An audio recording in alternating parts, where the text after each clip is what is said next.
asalaamaaleykum mbokku téléspectateur bu Zarak Vision yéen a ngi seen chaîne leader fii boo xamante ne ñu ngi toog di leen éclairer ci mbirum langue politique. nañu dalal jàmm ci seen émission Dëpp ak Dippi ñu ngi invité monsieur Bah Diakhaté boo xamante ne moom mooy directeur cabinet bu monsieur le maire ñu dalal ko fii ci plateau bi monsieur le maire ñu ngi lay dalal jàmm fii ci Zarak Vision. oui di leen sant bu baax ci opportunité bi ngeen ñu jox donc di am mbégte aussi ñëw fii donc waxtaan ak la commune de Pikine Ouest et au-delà même de la commune du département mais en même temps d'emblée aussi reconnaître li nga xamante ni moom laa fekk. et c'est très encourageant quand même et ça m'a vraiment ému et ça m'a plu encore. macha allah jërëjëf ci compliment bu ñu jox mais monsieur Bah Diakhaté te ku bëggoon na xam kuy Bah Diakhaté en réalité parce que nit ñi yàgg nañ la gis ci ginnaaw monsieur le maire te ñu bëgg a xam kan mooy Bah Diakhaté ñu bëgg a xam sa jaar-jaar depuis bi nga nekkee tout tànk ba fi nga toll nii. oui ñun doomu Pikine lañu. particulièrement doomu Pikine Ouest donc juddoo fii yaroo fi màggee fi donc aussi def suñu premier pas aussi dans la commune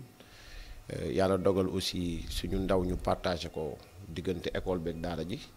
donc aussi daan yalwaan ce qui nous a permis de savoir énormément de choses donc daan jàngi école en même temps yàlla suturaal ñu donc ñaar yëpp yàlla dimbali ñu si baax a baax a baax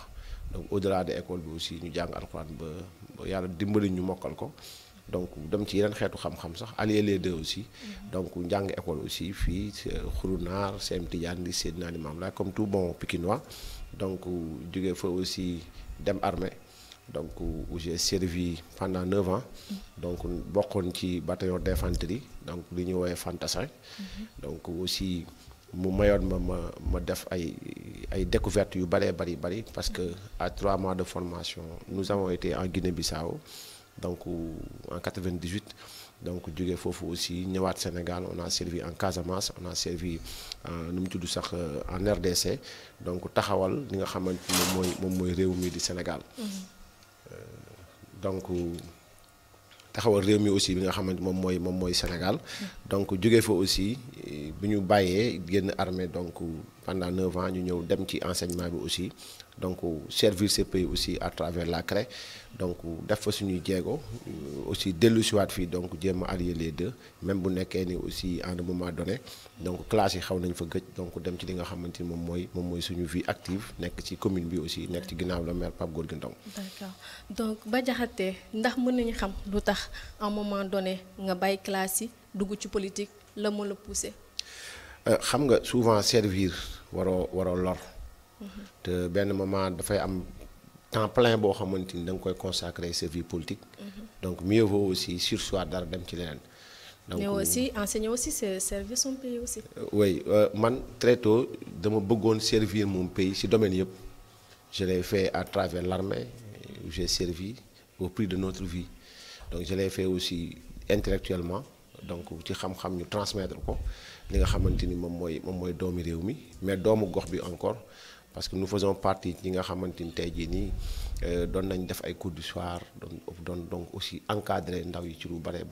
ba tey sama fierté mooy énormément de jeunes yi nekk fii bu ñu dajeek man donc ñoom ñëpp j'ai participé à leur formation scolaire. donc servir aussi dans le mouvement navétane à travers l'ASC Cosaan donc bi nga xamante ni bokk na ci ASC yi gën a mag même bu nekkee actuellement wax dëgg yàlla je me suis mis un peu en retrait par rapport ak mouvement navétane parce que toutes les équipes se valent actuellement sama kanam. parce que posture bi ma nekk la. donc loolu moo ñu permettre aussi may ñu li nga xamante moom mooy entrée ba ñu xam li nga xamante moom mooy dëkk bi mais xam dëkkuwaay bi ak nit ñi aussi. voilà loolu c'est très important comme ni nga ko waxee servir partout te déjà dafa mel ni laal nga toutes les couches mais mu bëggoon a xam depuis bi ngeen nekkee ci seen règne bi ba tey lan ngeen jot a def ci loo xamante ne fii ci commune bi ba jeunes yi wala ñi fi nekk gis nañ ci seen bopp fii waa Pikine Ouest. oui vous me demandez de faire un bilan du maire pendant les 7 ans yi nga xam nekk na ko à la magistrature ou bien à la tête de cette municipalité juste nga permettre ma sant ko moom bu baax a baax le maire Pape Gorgui Ndong et toute l'équipe municipale sortante bi nga xamante ni ñoom ñoo nekk fii de 2014 à 2021 vous me permettrez aussi de faire l'état des lieux en 2014 parce que ñëpp xam nañ ne 2014 moom mooy l'entrée en matière de l'acte 3 de la décentralisation parce que avant moom y avait Pape Malick Anne bi nga xam ne dafa nekkoon ci commune bi mais doon gouverner aussi ci acte 2 de la décentralisation. L'acte 2 parlait de commune d'arrondissement qui dépendait en particulier ci lu bëree bëri en général du moins ci la ville ci le maire de la ville. Mais avec l'acte 3 de la décentralisation donc dañu dem ci li ñuy woowee la communalisation intégrale boo xamante ni les communes dañuy nekk des communes de plein exercice yoo xamante ni on doit développer des territoires viables compétitifs et durables. Donc loolu dafa doon permettre donc commune bu nekk nga jël sa budget bopp recouvrer sa bopp dawal sa politique bopp. Mais pour le cas spécifique de Pikine Ouest dama ciy ñëw taxaw ci bu baax a baax parce que des postulats de départ yoo xam boo ko clarifié wul ki lay déglu donc aussi du mën a comprendre parce que maire yi budget lay doxee. Budget bi mooy li nga xamante ni moom nga recouvrer à travers les impôts directs ak indirects ak taxes yi nga xamante ni moom ngay dajale donc moom ngay jël moom ngay gouverner. Mais il se trouve que en 2014 donc le budget qui était le budget initial moom moo nekkoon un budget de 181 millions 96 360 mooy budget bi nga xamante ñoom moom lañ projeté woon. Parce que pour ñuy déglu dafa am différence entre le budget initial ak le budget recouvré ak budget exécuté du benn. waaw budget initial mooy budget bi nga xamante ni moom nga wax ne lii su ma ko amee war naa def ci éducation nangam war naa def ci santé nangam war naa def ci cadre de vie environnement war naa def ci nangam benn bu ne nga faram-fàcce ko donc loolu mébét la mais li ngay mébét da ngay dem nga wuti ji ko fan nga koy wuti jee à travers maintenant impôts yi nga xamante ni kiy jaay ci mbedd bi da la ko war a jox kiy publicité ci mbedd bi da la ko war a jox kiy romb di def benn affaire da la ko war a jox mooy sur les publicités sur les débits alcool mooy ñuy jaay ay boissons ñuy jaay nangam loolu yëpp ngay dajale boo ko dajalee maintenant loolu mooy budget recouvré maanaam bëggoon naa def nangam mais lii laa jot a jël donc li nga jël loolu la ñuy loolu ngay exécuté loolu mooy budget exécuté maintenant en 2014 le budget exécuté le budget recouvré de la commune pendant toute l'année était de 157 millions ñooñu ñëw ba juillet ñu taxaw beneen maire ñëw donc budget boobu la fay fekk donc ba mu ñëwee fekk fa budget bi ak l'acte 3 de la décentralisation mu am loo xamante ni bokkul woon Pikine Ouest mais dañ ko jox désormais Pikine Ouest. Je vais vous donner un exemple c'est-à-dire que boo jëlee lu mel ni district sanitaire bu Dominique dafa bokkoon ci mairie ville avec la communalisation intégrale dañ ko delloo Pikine Ouest. donc bañ ko delloo Pikine Ouest en même temps dañ jël personnel bi fa nekk delloo ko Pikine Ouest dont la masse salariale donc yow nga ñëw tu as trouvé un budget de 157 millions. boo xamante ni dañ ko exécuté jusqu'en juillet nga ñëw mois de juillet fin juillet nga fekkoon maire bu doon fay moins de 4 millions de salaire par mois désormais yow à partir de cette fin du mois tu dois mensuellement 26 millions à la commune de Pikine Ouest en termes de masse salariale par mois. Donc du coup il y a ce qu'on appelle déficit budgétaire. Donc on a démarré avec un déficit budgétaire énorme. Donc l'acte 3 donc de la décentralisation stipule aussi que bu fekkee ni commune dépenses yi jiitu yu ñu war a njëkk def te loolu lu ñu war a expliquer la encore mooy budget dafa am li ñu woowee budget de fonctionnement ak budget investissement. Fonctionnement dafa am li ñu woowee ay dépenses incompressibles yoo xamante ni nit mënu koo bàyyi par force da nga koy def lu mel ni fay salaire lu mel ni l'état civil lu mel ni donc yu mel noonu donc loolu mooy fonctionnement. Acte 3 da lay wax ni aussi maire yi balaa ngay investir foog nga fonctionner ba pare donc ce qu'il fallait faire c'est de stabiliser le budget parce que on a un budget recouvré de 157 millions boo jëlee la masse salariale de 25 millions par mois les 10 mois rek ça dépasse largement le budget exécuté. Donc fallait d'abord stabiliser le budget fallait donc faire de sorte que mairie bi duñ ko rattaché beneen commune aussi parce que mairie bu fonctionné wul pendant 3 ans 4 ans dañuy tas mairie boobu dañu tas ko beneen commune. Donc le combat premier moo nekkoon ci nu ñuy fexe ba donc stabiliser le budget mais en même temps aller vers les investissements. Donc si je comprends bien donc cela veut dire yéen budget bi ngeen fa fekkoon c'était déficitaire. C'était déficitaire effectivement. Carrément donc moo leen doon empêcher ci mën a def yeneen réalisation. Tout au début. Parce que si je vous donne des chiffres c'est-à-dire que. Je vous donne un exemple bu terre à terre et li may wax ku ko dégg mën nga dem au niveau du trésor public. Parce que bu maire yi voté budget ba exécuté ko c'est le trésor public qui fait le compte administratif maanaam lii nga def ci at bi moo la koy jox donc parce que moom moo yor comptabilité commune yi mais en 2014 je vous donne un chiffre bu ndaw ñun ba ñuy ñëw le budget recouvré et pourcentage bi rek laa lay jox c'était de 23,63%.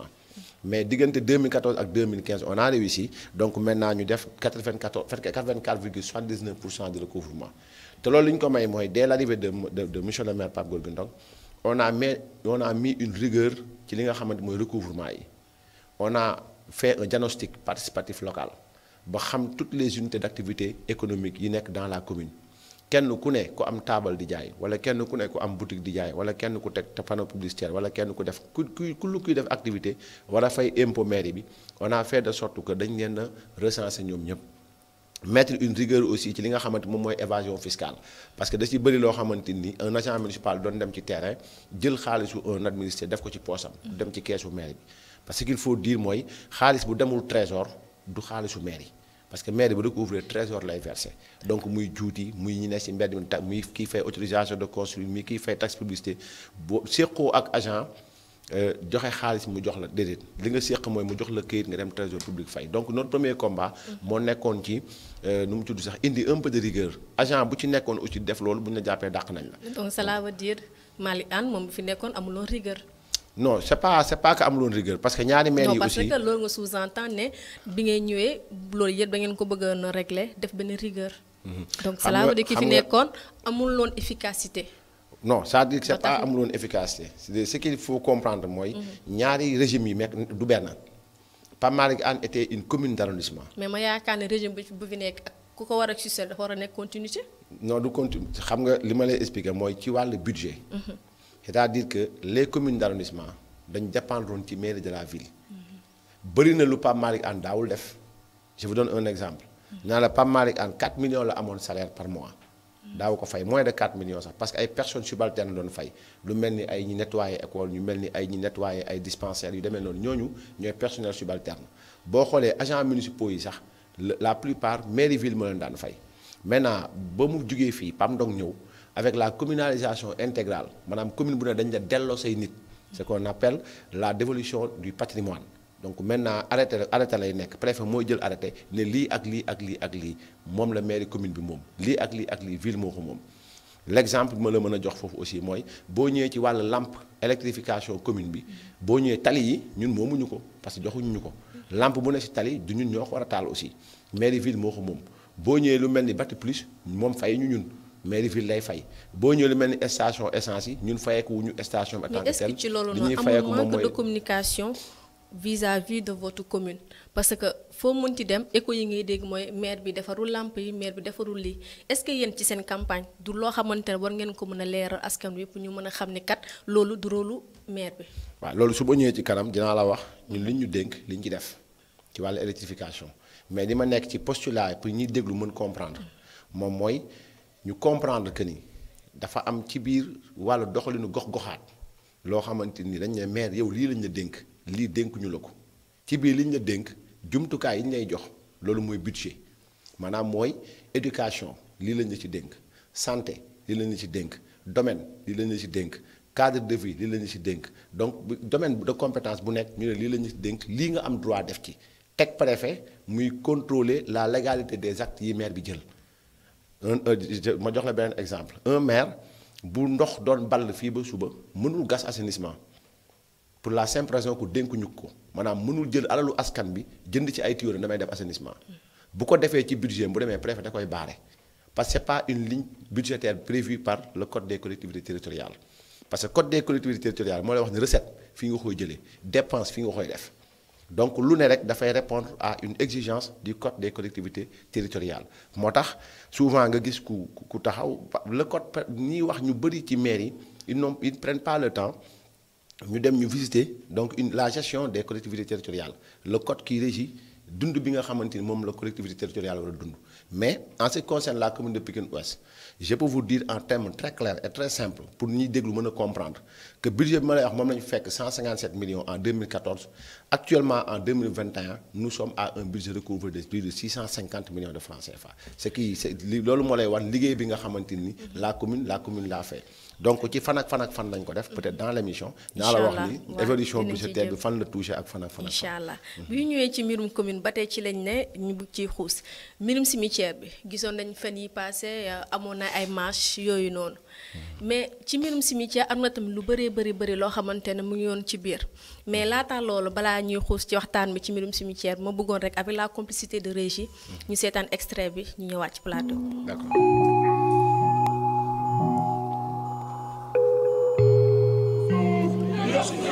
Sunu suuf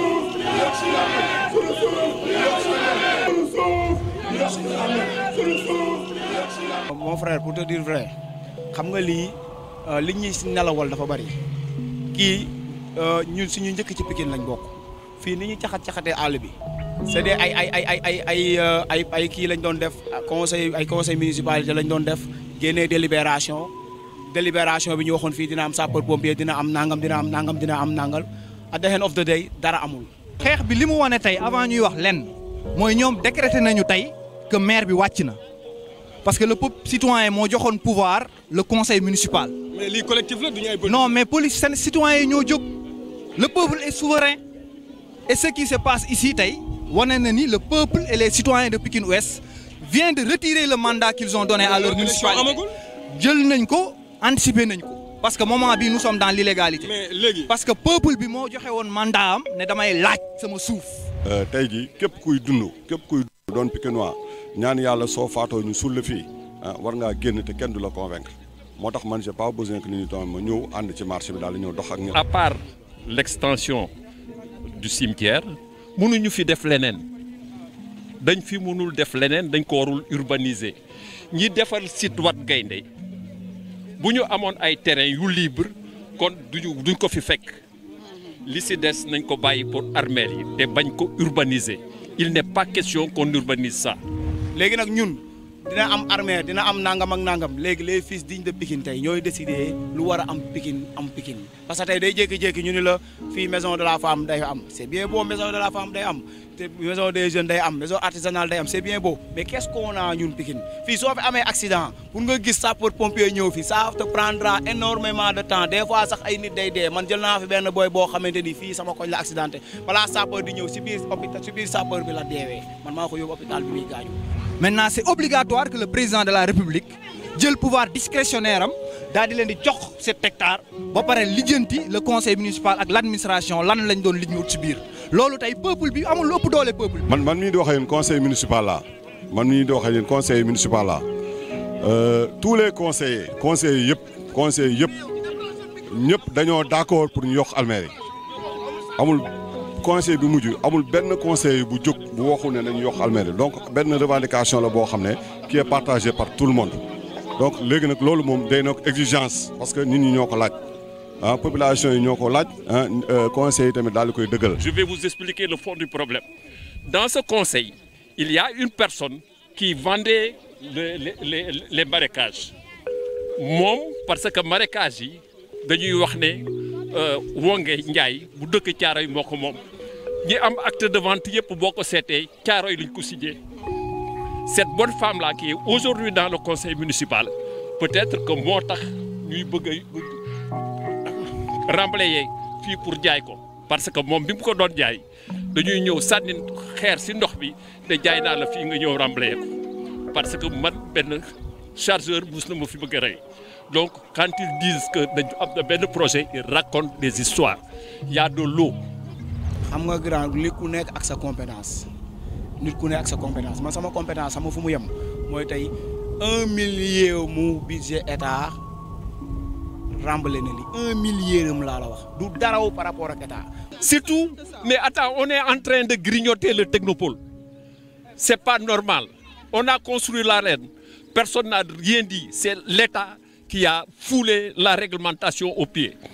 Qu'on vous sorte, vous êtes des journalistes, mais qu'on vous sorte l'étude d'impact de l'arène. Le maire liñ ko laaj c'est très clair warul woon xaar sax ñu naan ko maa ngi dégloo maay parce que Pape Malick Anne l'avait fait j'étais conseiller municipal parce que ndobin ku mu reyoon sa maam boo gisee lu ñuul daw. dellu siwaat ci plateau bi après extrait manifestation bi ci mbirum cimetière bi monsieur Diakhaté. Quelle impression nga am ci lii? Non, aucune impression. Seulement, je l'ai dit à travers plusieurs plateaux que ça, c'était de la politique. Et ce n'est que de la politique. Et dinaa ci dellu si waat tey largement pour vous dire que ce n'était que de la politique. Vous avez eu à entendre ñi nga xamante ni jël nañ fi parole un ancien maire, un membre de la société civile que je connais très bien, Abou Diallo, il y a Pape Mbacké de l'ASC Cosaan, il y a les autres yoo xam ne jëlul leen ko mais li ma mën a wax mooy déjà le site Wat Gaynde DP50 n'appartient pas à la commune de Pikine Ouest il faut que nit ñi xam ko donc Pape Ndong en tant que maire n'avait pas de nu mu tudd sax lu muy décider ci TFDP 50 primo sans pour autant mu jaar ci délibération primo secondo mooy dama fi dégg ay wax yoo xam ni man daf ma jaaxal gis nga bañ demee ba président Macky Sall war a génne décret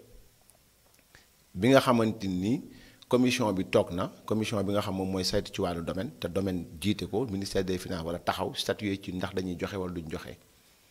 on a vu que état 2 hectares la fa am donc mu am 2 hectares yoo xam ne président da ko jëlaat ci repro mooy regroupement des professionnels de l'horticulture ornementale te loolu nan la demee pour rectifier un peu le maire te parce que li mu wax daf ma xaw a berte parce qu'on ne peut pas administrer une commune pendant 5 ans. Pape Malick Anne a été maire de cette commune pendant 5 ans il connaît même pas la nature fi muy wax lan la. doo bëgg nga wax ni daal maîtriser woon mbir mi. Non, il ne maîtrise rien du tout ci li ma dégg mu wax ko parce qu'il maîtrisait la chose li ma doon wax nit ñi dañ def nànk parce que Abdou Diouf son excellence le président Abdou Diouf ba muy defar technopole y avait ce qu'on appelait là-bas le repro mooy ñi nga xam ne ñoo doon teg fleur yi ci booru tali bi ñu war a defar repro bu ñu war a defar technopole bi Abdou Diouf dafa jël ñi nekkoon foofu jox leen fii ñu moom ko parce que dañ leen ko compensé woon donc bañ leen ko compensé ñoom ñu ñëw jël seen yëf bàyyi la président Abdou Diouf moo leen ko jox mu nekk bàyyi boobu ñoom ñu jël ko téye ko même bu dee defuñu fa dara bàyyi la ñoom ñoo ko moom. loolu naa développé dama lay jox titre rek j'ai entendu Abou Diallo mu wax ci député Ibrahima Khalil Fall de Kër Samba Kane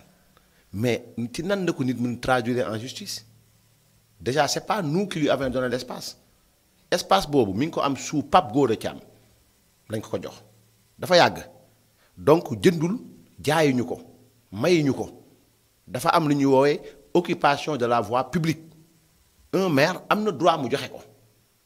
occupation de la voie publique à titre précaire est révocable donc saa yu ñu ko soxlaa présentement ni mais on te fait bouger ak loo fa mën tabax tu perds parce que loolu mooy OVP dañ ngay tere sax nga def fa des investissements lourds pourquoi parce que boo ko fa defee bu ñu la yëkkati tu perds maintenant en quoi Ibrahima Khalil Fall doit être traduit en justice en quoi le maire Pape Ndong est lié par rapport à ce problème beneen bi mooy Pape Mbacké et il est dafa contradictoire ci biir ay waxam nee na amuñu camp sapeur-pompier amuñu nangam amuñu et puis amuñu camp sapeur-pompier amuñu dara tu veux prendre 12 hectares def ko cimetière c'est contradictoire mais nous qui devons administrer nekkuñ ci ñoom li ñu nekk quand on doit administrer dafa bokk ci li tax acte 3 jóg li tax acte 3 de la décentralisation je le comprends pas bu ñu paree ñoom ñu déglu li may wax li tax acte 3 de la décentralisation jóg mooy mu créer des territoires compétitifs territoire compétitif mooy lan mooy attirer un peu ay investissement ba pare ci biir li tax acte 3 jóg mooy favoriser le partenariat public privé ba tax tey Pikine Ouest lu fi daawul am mu am fi ba ñii dëkk feneen mën a ñëw fii def fa leneen donc ñu comprendre aussi que ni le DP50 mooy l'unique assiette foncière bi Pikine Ouest dese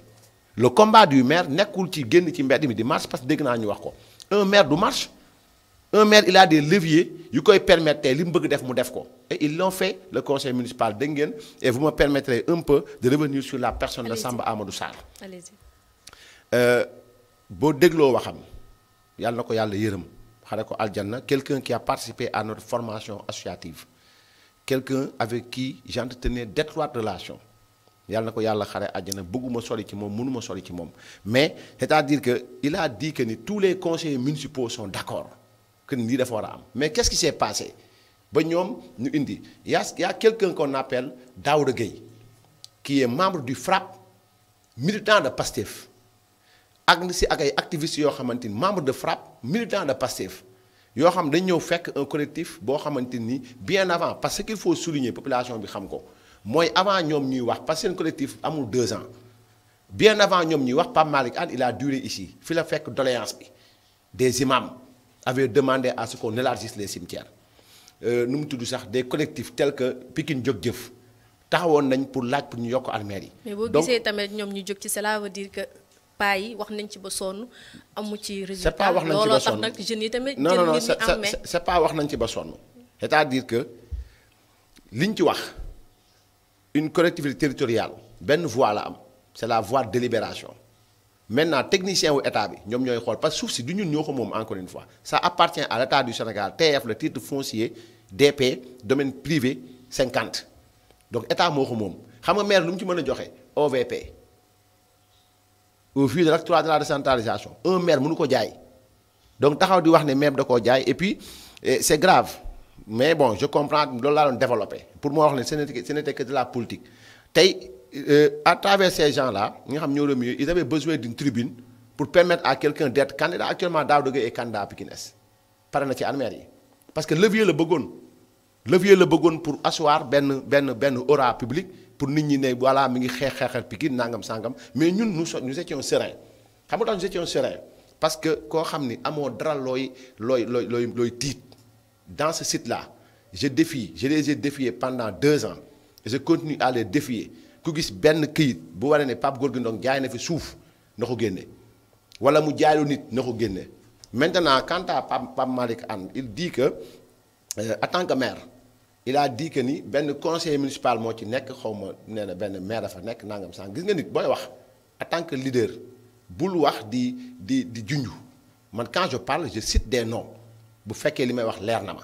bu ñu ma wooyee fi mbaxana doone benn ma dem yóbbu preuve yi ma am ma wane ko Ongué Ndiaye bi muy wax l'autre nature bi nga xam les gens doivent le comprendre ki ñi dëkk Pikine yaroo Pikine màggee Pikine mais Dakar bañ koy sanc mu nekk dëkk lébu Pikine lébu yi ñoo ko sanc li ma wax dafa yàgg lébu yi ñoo ko sanc bañ koy sanc y avait ici ay surface d'eau yoo xamante ni ñoom ak ay joolaa ñoo fi doon napp lébu yi ñëw aménager fii def fi ay tool donc il quittait Dakar il quittait Thiaroye pour venir ici cultiver ak napp donc loolu moo leen mayoon ñu am fi ay tool nekk am na ay exploitants muy Ongué Ndiaye muy Pa Demba Kumba ñu ñëwoon mu amoon fi ay mag yu fi nekkoon fii te li may wax ñi fi dëkk xam nañ ko muy ku mel ni góor gi Kunta Cubb ku mel ni góor gi Ablaye Ñang ak ki nga xamante moom mooy Pa Alla Fall donc ñooñu seen i tool la ñu doon ay lébu jaay leen ko loolu c'était avant ñun ñuy juddu ñooñu boo xoolee seen kër yi fi ñi fa dëkk seen i doom ñoo fa dëkk donc configuration boobu boo ko xoolee l'état n'a que 2 hectares là-bas 2 hectares la ci état amoon donc ñi nga xam ne amoon nañ ay biens donc ñooñu ñoom ñoo jaay li nga xamante moom mooy seen i biens Pape Malick Anne avait été là bindoon Descos di ñëw di arrêter travaux mais si les travaux continuent kan lañu war a laaj Descos lañu war a laaj parce que ñoom ñoo ko moom suufu état du Sénégal bu ñu ko tabaxee Descos ñëw def arrêt Descos ñu dem continuer le maire Pape Gorgui Ndong ba mu ñëwee toog il a recensé tous ceux qui ont des habitats là-bas ak terrain yi nga xam dañu koo jaay il a écrit à la Descos pour dire que ni fii ñu ngi koy spolier habitation yi ñu ngi tabax jox document bi Descos moom moo am nu mu tudd sax moo am maqaama bu nit tabax lu irrégulier mu arrêté ko bu insister maire du toj Descos mooy toj donc tey suñu combat nekkul woon aussi que ni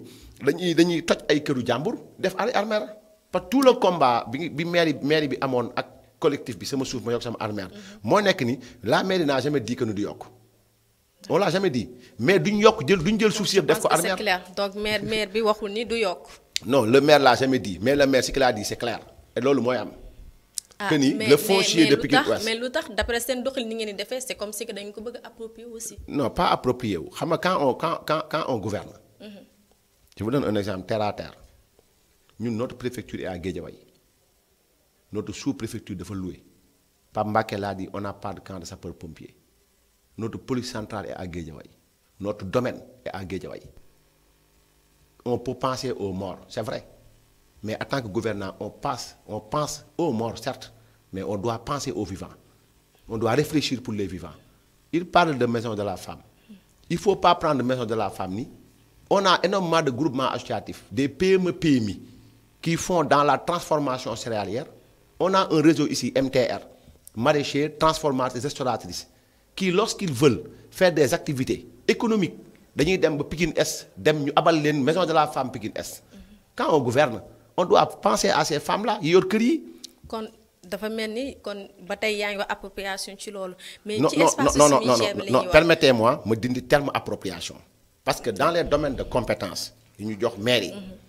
non en fait dama bëgg a préciser ni appropriation bi mooy Macky Sall je pense que bu mu doon wax dafa carrément ni espace jox na leen ko. non 4 hectares la président exactement ci ñoom li ñu bëggoon 7 mënuñu am lépp mais am na nu leen jox. mais ci loolu noonu te ci la ñuy yem.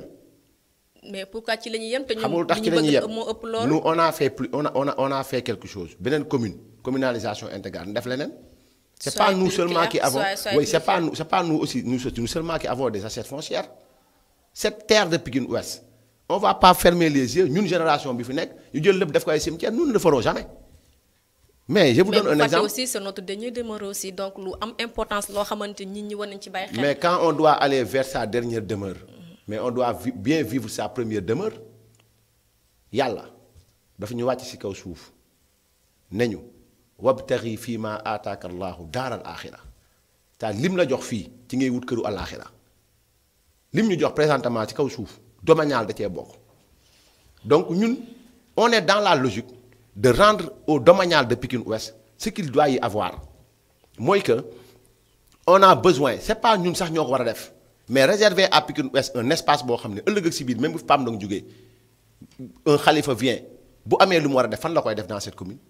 vous me direz dans cette commune fan la espace am. mais tamit attends monsieur Diakhaté nañu waxante dëgg xam nga fi mu ne nii dafa mel ni voilà quoi da ngay wax pour li neex commune bi mais mbirum 4 hectares bi bu ñuy joxe yow bañ nga say wax nee nga fa la ñuy yem c'est comme si que yéen 4 hectares bi yéen moo leen gënal. non c'est pas vrai. seulement moo ñu gënal c'est comme si que voilà da leen a arrangé. non moo war a nekk xam nga tax moo war a nekk ñun en tant que conseil municipal on a délibéré pour l'extension des cimetières mais pas sur 12 hectares point 7 on a été très clair dès le début. c'est clair kon ñu ñëw ci loo xamante ne actuellement yaakaar naa ne mooy def le buzz pour le moment mooy campagne bi ngeen di dëgmal ni actuellement ni ci élection bi def ngeen fi 7 ans am ngeen li ngeen jot a def mais d'après ci les 7 ans lu tax ngeen bëgg laajaat encore mairie bi te def ngeen fi 7 ans bu pare. pour la continuité. c'est-à-dire. je vais vous dire pour ñuy déglu. parce que yow bilan bi da nga ko brosse rek mais joxuma la bilan mais ba tey joxoo ma. j'étais en train loo xamante ne ñi seetaan loolu la ñu soxla. j'étais en train de poser les postulats pour boo ñëwee développer nit ñi comprendre li ngay wax. voilà bëgg na nga dugg. y a ce qu'on appelle des domaines yoo xam dañ ko jox maire yi. je vais vous dire en matière de santé 2014 bi Pape Gorgui Ndong di ñëw. les subventions allouées à la santé étaient de 0 franc 0 franc Dominique en 2014 ku la fa yóbbuwoon yow pour faj la doo fa dem toutes les femmes qui accouchaient étaient référées au roi Baudouin en 2014 ba ñu ñëwee avec le déficit budgétaire bi ma la wax sànq grâce à la coopération décentralisée le maire Pape Gorgui Ndong a relevé le plateau médical Dominique à hauteur de 490 millions 490 millions la jënd en termes de matériel médical radiographie échographie ophtalmologie dentiste échographie matériel dem na ba matériel bi asthmatique bi di yor on a donné à Dominique plus de 100 aspirateurs yi nga xam moom la kii di yor à cela s'ajoute une subvention de presque départ nee naa la 0 franc la woon en 2014 nous on a démarré avec 8 millions 10 millions actuellement nous en sommes à 25 millions. subventionné même xam nga ñëw rek subventionné waaw maa ngi ñëw non moom vous me demandez un bilan. li ma war a liggéey ko laa lay wax. xam nga des fois mooy tontu bi ngay tontu mooy tontu population bi bu ñu la laajee bilan nga tontu ne da nga ko war a def ko donc li ñu war a def parce que PAM donc du génn ci poosam di def li ngay fay keneen fay ko looy jël mu def ca la mu war a def. c'est l'argent du contribuable. l'argent du contribuable boobu la ngay may laaj bilan nag. fan laa ko def laa lay wax ni ci santé et puis bi ma lay wax noonu c'est pas le contribuable pikinois dama ne la à la coopération décentralisée partenariat avec la fondation 221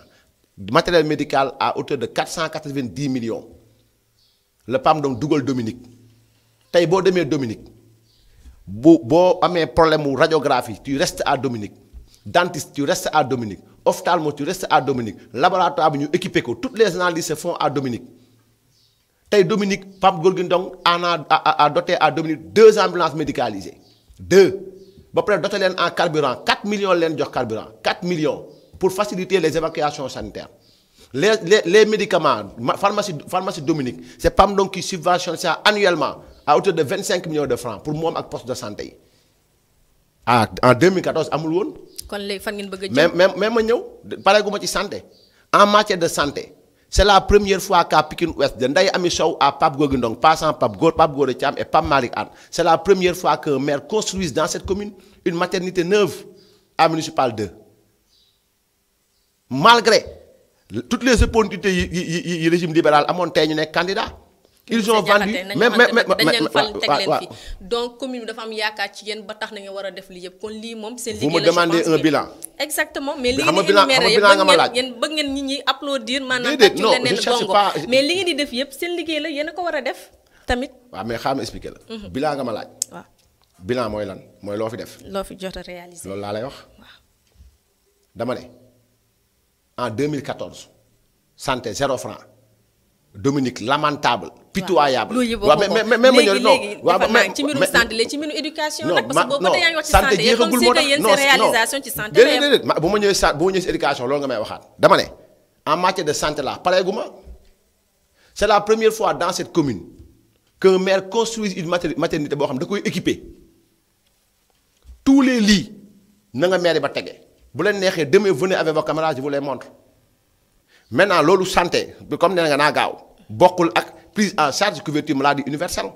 plus de 2000 personnes ont été prises en charge du moins par Pape Gorgui Ndong via la couverture maladie universelle xam nga la mooy CMU kenn ku ne ci ñoom Pape Ndong da la cotiser nu mu tudd sax 7500 état cotiser la 7500 ku ci feebar dem hôpital bu dee garab gi day jar 10 000 8000 francs la état di fay yow 2000 ngay fay. bu dee garab bi en dehors de la structure sanitaire la nga fay 50% état fay 50% kooku dimbalul population bi de 2014 jusqu'à maintenant on s'est battu pour que Dominique ne soit pas un hôpital d'un autre niveau pour maintenir les soins de proximité. Donc quand on me demande un bilan à santé sommairement wax naa la li ma la wax nii bokkul ak prise en charge masse salariale bokkul ba léegi. Maintenant su ma ñëwee ci éducation ba ñuy ñëw ñun. Le budget alloué à l'éducation était de moins de 4 millions de francs CFA. Tu sais lan la woon achat de produits d'entretien madar saabu omo ak fay personnel subalterne mooy jigéen ñi nettoyer mais ñun en 2014 ba nii may waxee ni ak yow c'est une enveloppe annuelle de plus de 18 millions de francs CFA en termes de fourniture scolaire. ni nga waxee millions yow mu ne ci yéen. non man xam nga man quand je parle si vous voulez je donne nu mu tudd sax. non xam nga tamit débat la mais tam ñi wax parce que ñun tout le temps fii dañuy dégg ay millions ay milliards. si vous voulez je donne la tablette à votre réalisateur y a les images ma jox ko image mu tegal ko ñuy seetaan. Inch'Allah. ou bien si ngeen ñëw ma ànd ak yéen. et ça je parle sous le contrôle de tous les directeurs d'école.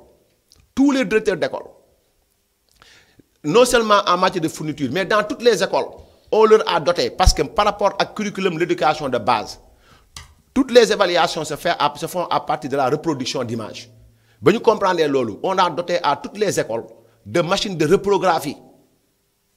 pour au moins faciliter li nga xam ne dañuy dem di ko laaj parent bi pour muy participer ci ay photocopie ñu mu loolu dakk. À cela s'ajoute c'est la première fois dans cette commune qu'un maire construise un centre multimédia communautaire. Pour les élèves et étudiants. Qu'est-ce que vous avez fait pour l'emploi des jeunes aussi? Non maa ngi ñëw non. loolu xam nga tamit ci la bokk. Après non bu ma dagg ci ba ma yepare éducation. dama ne c'est la première fois dans cette commune qu'un maire construise un centre.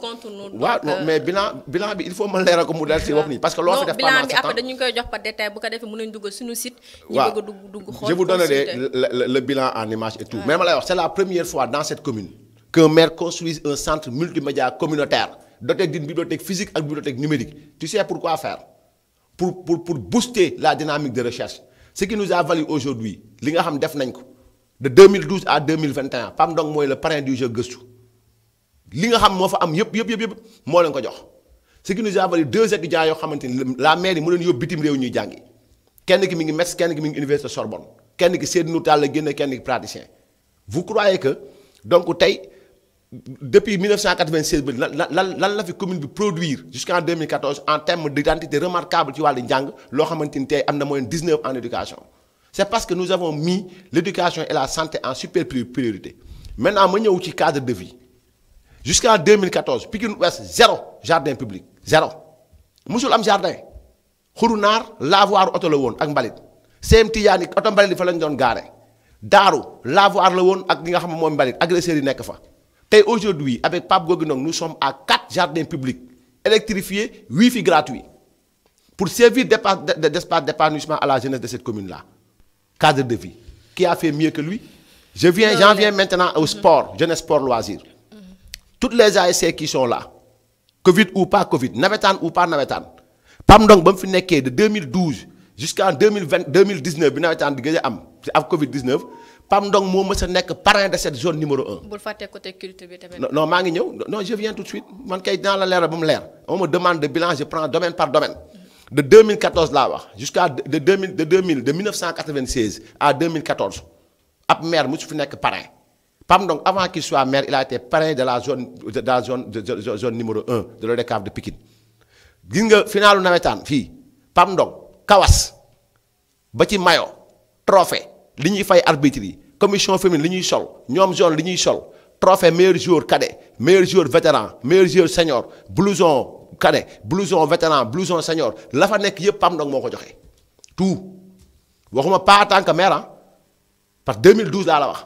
ba 2014 mu ñëw nekk maire instruire ko dugal ko ci budget bi toutes les ASC 150 000 lañ leen doon subventionné. waaw loolu leer avec lui non même avec lui de 150 000 francs ñuy subventionné ASC yi il a été à 500 000 francs toutes les ASC. mais ci fan yi waa Yewwi Askan Wi dégg nga ni seen liste bi dañ ko rejeté. baaxul. automatiquement wax naa nga ne baaxul. pourtant nga ne baaxul. très bien.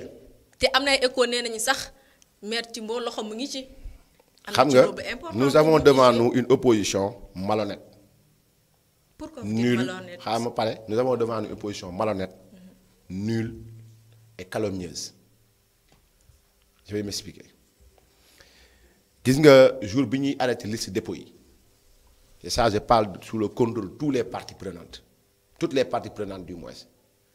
xam nga mandataire maire ville préfecture lay déposé mandataire commune déposé sous préfecture boo ñëwee dépose en 2 exemplaires